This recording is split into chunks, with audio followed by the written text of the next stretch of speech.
dalam rezeki, martabat terendah dalam rezeki adalah duit. Kita minta, ya Allah murahkan rezeki, ya Allah murahkan rezeki, ya Allah. Allah bagi duit, contoh, bonus raya ni, contoh kan dapat. Tuan-tuan, kalau kita dapat bonus raya tu, duit tu, itu adalah martabat rezeki paling rendah sekali. So, paling tinggi dalam martabat rezeki apa? Kesihatan. Tuan-tuan bayangkan dalam bank account ada 10 juta, tapi tuan-tuan sakit bedridden. Tuan-tuan, macam nak pergi Maldives? Macam mana nak pergi bercuti kat Dubai, tuan-tuan?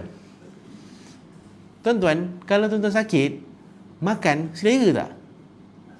Pergilah makan kat mana-mana pun, makan yang sedap beribu-ribu pun harga dia, tuan-tuan tetap juga tak rasa apa-apa sebab tak ada kesihatan.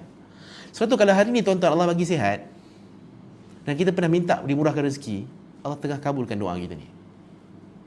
Dan mungkin juga disebabkan kita bagi the best kat company, maka Allah bagi lagi lebih dalam konteks kesihatan, ketaatan isteri, kesetiaan suami, anak-anak soleh. Allah akan bagi. Allah takkan sia-siakan setiap titik peluh kita.